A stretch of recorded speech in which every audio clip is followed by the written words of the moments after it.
Hi friends, welcome to frame by frame Telugu. So ఈ video కనుక మీరు ఫస్ట్ టైం చూస్తుంటే లైక్ చేసి వీడియోని చూడటం అయితే స్టార్ట్ చేయండి. సో ఇంకా వీడియోలోకి అయితే వెళ్ళిపోదాం. సో ఈరోజు మనం ఫిలిం అప్డేట్స్ గురించి అయితే మాట్లాడుకుందాం. ఫస్ట్ ఫిలిం అప్డేట్ వచ్చేసరికి OG and Akhanda. So OG promotions అయితే సుజిత్ గారు ఇవ్వబోతున్నారు. అట్లీస్ట్ ఇంకా ఒక 3-4-5 డేస్లో ఫస్ట్ సాంగ్ అయితే రాబోతుంది ఆగస్ట్ ఫస్ట్ వీక్లో. సో అయితే ఇది సెప్టెంబర్ 25 అయితే రిలీజ్ అవుతుంది. అదే సేమ్ ఆ డేట్కే అఖండ 2 కూడా వచ్చే అవకాశం అయితే ఉందన్నమాట. ఇద్దరు తగ్గట్లేదు, నువ్వంటే నువ్వు అనుకుంటున్నారు. సో దీనికి ఏంటంటే కోఇన్సిడెన్స్గా ఓజీకి ఎస్ఎస్ తమన్ గారే మ్యూజిక్ డైరెక్టర్ అండ్ అఖండ 2కి కూడా ఎస్ఎస్ తమన్ గారే మ్యూజిక్ డైరెక్టర్. సో ఇందులో ఏ మ్యూజిక్ బాగుండిద్దో మీ అభిప్రాయాన్ని అయితే చెప్పండి. యాక్చువల్గా ఈ రెండు పెద్ద సినిమాలే. అఖండ వచ్చేసరికి బాగా హిట్ అయింది, దాన్ని సీక్వెల్గా అయితే ఇది రాబోతుంది అనమాట అఖండ 2. సో ఓజీ వచ్చేసరికి మోస్ట్ హైప్డ్ మూవీ ఈ రీసెంట్ టైంలో. హరిహర వీరమల్లు సినిమా కన్నా ఓజీ సినిమాకి అయితే ఎక్కువ ఆతృతగా అయితే ఫ్యాన్స్ ఉన్నారు, ఆడియన్స్ ఉన్నారు. తమన్ గారు ఏ మీటింగ్లో పెట్టినా కానీ ఓజీ ఓజీ అన్నారు. పవన్ కళ్యాణ్ గారు ఏ మీటింగ్లోకి వెళ్ళినా కానీ ఓజీ ఓజీ అన్నారు. ఈవెన్ హరిహర వీరమల్లు ప్రీ రిలీజ్లో కూడా ఓజీ ఓజీ అనేది అన్నారనమాట. అంతెందుకండి, నేను సినిమాకి వెళ్తే హరిహర వీరమల్లు అక్కడ కూడా ఓజీ అనే అంటున్నారు. సో దానికైతే మోస్ట్ హైప్డ్ సినిమా అయితే ట్యాగ్ ఉంది. ఇక్కడే కాదు, హిందీలో కూడా సేమ్ అఖండ 2 మూవీకి కూడా ఉంది. ఎందుకంటే అది పార్ట్ 2 రాబోతుందన్నమాట. సో అఖండ అనేది మ్యూజిక్ పరంగా కానీ బీజిఎం పరంగా కానీ చాలా బాగా పెద్ద హిట్ అయింది. సో ఈ రెండిట్లో ఒకే రోజు రిలీజ్ అయితే ఏ సినిమాకి మీరు వెళ్తారో కామెంట్ సెక్షన్లో అయితే చెప్పండి. అండ్ ఏ సినిమా ఫస్ట్ ఎక్కువ కలెక్ట్ చేస్తుందో కూడా చెప్పండి. ఇది ఇంట్రెస్టింగ్ పాయింట్ అనమాట. సో రెండు కూడా మంచిగా ఆడాలని కోరుకుందాం, మంచి విజయం సాధించాలని కోరుకుందాం. మీ ఆప్షన్ ఏంటో కామెంట్ సెక్షన్లో అయితే చెప్పండి. నెక్స్ట్ అప్డేట్ వచ్చేసరికి Harihara Veeramallu movie ticket rates అనేవి ఈ రోజు నుంచి తగ్గించడం అయితే జరిగింది.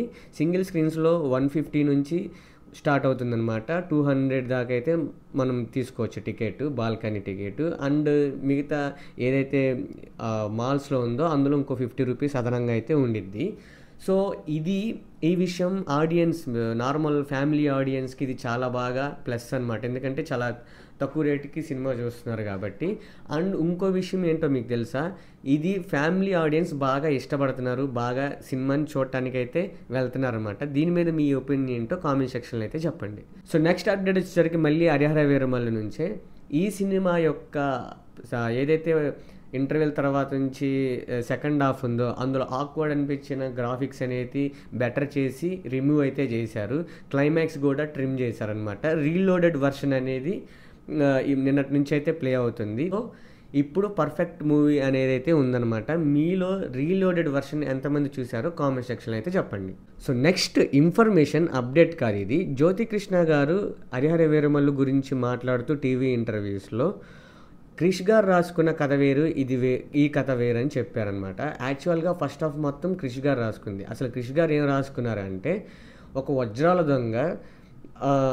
దొంగతనం చేస్తూ ఉంటాడు, ఉన్నోళ్ళ దగ్గర కొట్టేసి లేని వాళ్ళకి పెడుతూ ఉంటారు. అదే టైంలో అతను నివసించే రాజ్యంలో కోహినూర్ డైమండ్ అనేది దొంగిలించబడుతుంది. అంటే అది బలవంతంగా తీసుకువెళ్ళబడుతుంది ఔరంగజేబ్ దగ్గరికి. సో అక్కడికి వెళ్ళి తీసుకురాగలిగే శక్తి ఎవరికి లేదనమాట. వెళ్ళిన వాళ్ళందరూ చనిపోయి తిరిగి వస్తున్నారు. అలాంటి టైంలో ఈ దొంగ అయితే కనపడతాడు. ఈ దొంగకి తన ఆత్మగౌరవాన్ని తెచ్చియమని చెప్తాడు. అదే కోహినూర్ వజ్రం. ఆ కోహినూర్ వజ్రం తేటాని కోసం మన హీరో వెళ్ళి ఔరంగజేబ్తో యుద్ధం చేసి ఆ కోహినూర్ వజ్రాన్ని వెనక్కి తీసుకొస్తాడనమాట. సో ఇది సింపుల్ స్టోరీ.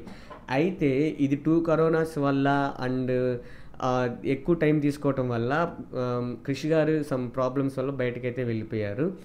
ఫస్ట్ హాఫ్ వరకు అయితే తీశారనమాట. సో అప్పుడు జ్యోతికృష్ణ గారు మిగతా పార్ట్ని తీయడానికి వచ్చారు. అదేంటంటే ఎక్కువ విజువల్ ఎఫెక్ట్స్, ఎక్కువ భారీ తారాగణం ఉండడం చేత అప్పుడే పవన్ కళ్యాణ్ గారు కూడా విజయం సాధించారు కాబట్టి ఈ డేట్స్ కుదరక అంత టైం లేక వీళ్ళు ఏం చేశారంటే అందులో ఉన్న ఒక పాయింట్ని ఎక్స్టెండ్ చేస్తూ మనకి సెకండ్ ఇంటర్వెల్ తర్వాత నుంచి మనకి ఎక్స్టెండ్ చేశారనమాట సనాతన ధర్మం నుంచి.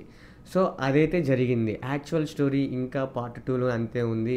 ఆ స్టోరీని క్రిష్ డైరెక్ట్ చేస్తారా, ఇప్పుడు జ్యోతికృష్ణ చేశారు కదా అతనే చేస్తాడనేది కామెంట్ సెక్షన్లో చెప్పండి. మీకు ఏ డైరెక్టర్ ఇష్టమో కామెంట్ సెక్షన్లో అయితే చెప్పండి. నెక్స్ట్ మూవీ అప్డేట్ వచ్చేసరికి కాంతా టీజర్ ఎంతమంది చూశారు? నాకు కాంతా టీజర్ ఇందాకే చూశాను. దాని గురించి ఫుల్ ఇన్ఫర్మేషన్ తెలీదు. బ్రౌజ్ చేస్తుంటే చూశాను అనమాట. చాలా బాగా నచ్చింది నాకు. హీరో దుల్కర్ ఎక్సలెంట్ యాక్టింగ్ అయితే చేశారు. ఆ స్టోరీ యొక్క నేపథ్యం ఏంటంటే ఒక డైరెక్టర్ అవ్వాలనుకున్న వ్యక్తి, హీరో అవ్వాలనుకున్న వ్యక్తి, వీళ్ళిద్దరి మధ్య పెద్ద డైరెక్టర్ పెద్ద హీరో అయ్యి అతన్నే హీరోగా పెట్టి ఆ డైరెక్టర్ సినిమా తీస్తాడు. కాకపోతే వాళ్ళిద్దరి మధ్య వచ్చిన ఈగో క్లాషెస్, వాళ్ళిద్దరి వచ్చిన గొడవల వల్ల వాళ్ళు మాట్లాడుకోరు అనమాట. సో వాళ్ళిద్దరి మధ్య ఆధిపత్యం ఎలా ఉందనేదే ఈ సినిమా. సో నేను ఈ మూవీ కోసం అయితే వెయిట్ చేస్తున్నాను. ఇదేంటంటే చూస్తానికి అసలుకి పాతకాలంలో సినిమా ఎలా అయితే ఉంటుందో అలా ఉంది. మీరు చూడకపోతే చూసేయండి. సో నెక్స్ట్ మూవీ అప్డేట్ వచ్చేసరికి వార్ 2 నుంచి. యాక్చువల్గా వార్ 2 అనేది ఎన్టీఆర్ గారు, రితిక్ రోషన్ గారు అయితే స్టార్స్ అనమాట. Universe story. దాని ముందు వార్ వచ్చింది, పఠాన్ వచ్చింది, అమీర్ ఖాన్ గారి సినిమా వచ్చింది. వీటిలన్నింటినీ ఎక్స్టెండ్ చేస్తూ ఉండే కథే దానిలో ఉన్న సిరీస్లో ఉన్న స్టోరీ అనమాట. ఇది హిందీలో పిచ్చ హైప్లో ఉంది. ఇక్కడ ఎన్టీఆర్ గారు ఉండటం వల్ల దీనికి కూడా హైప్ అయితే వచ్చింది. దీని యొక్క బ్రేక్ ఈవెన్ ఎంత తెలుసా? 600 crores. అవును, 600 crores వస్తేనే ఈ సినిమా బ్రేక్ ఈవెన్ అయినట్టు.